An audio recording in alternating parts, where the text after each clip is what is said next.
Bonjour, aujourd'hui je suis avec Sébastien Imbert, délégué départemental du Rassemblement national, candidat à la 4e circonscription des Vosges.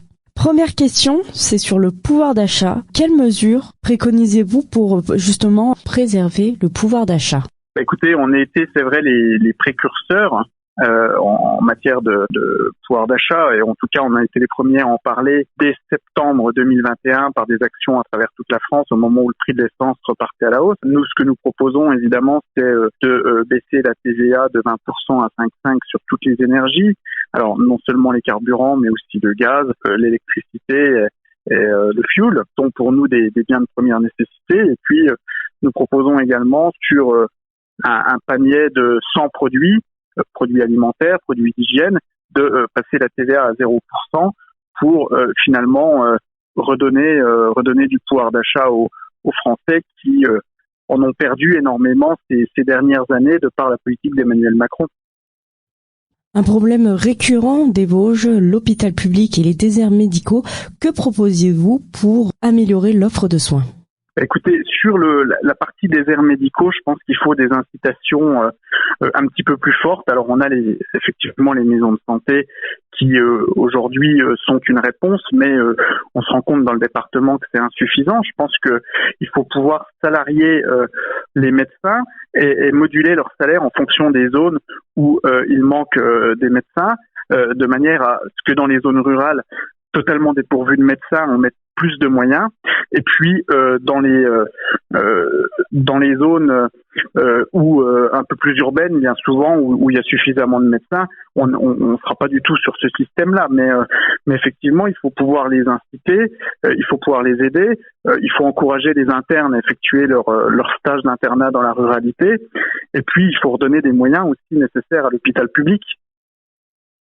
Est-ce que vous pensez que c'est un problème d'attractivité du territoire ?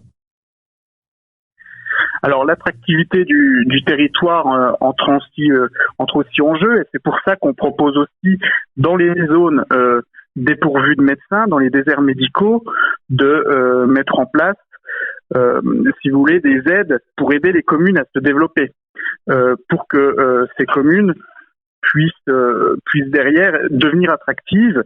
On sait qu'aujourd'hui on a des pertes de services publics qui font que vous avez des territoires qui ne sont plus attractifs non seulement pour des gens qui voudraient s'y installer, mais encore moins pour des médecins.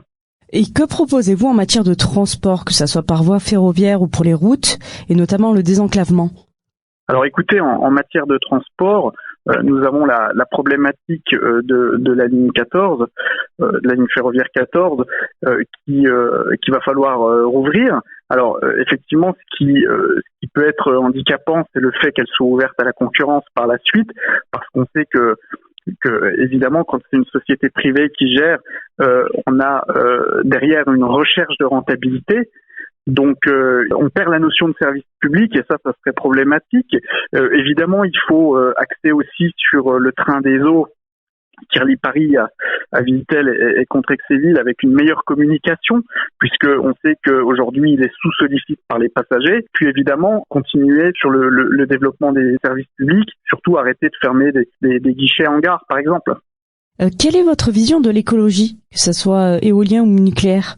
Alors nous, évidemment, sur la partie écologique, nous sommes totalement opposés à l'implantation d'éoliennes, qui représente pour nous une véritable arnaque écologique, qui plus est détruit nos paysages, impacte aussi négativement le secteur du tourisme, contribue à dévaluer aussi la valeur immobilière des maisons à proximité.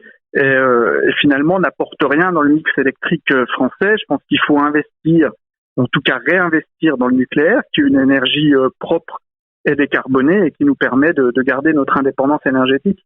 Dernière question, Monsieur Imbert. Pourquoi voter pour vous ? Écoutez, face à moi, nous avons des adversaires qui ont permis ou souhaité la réélection d'Emmanuel Macron. Moi, je serai le seul opposant à Emmanuel Macron. Je ne veux pas lui laisser les pleins pouvoirs.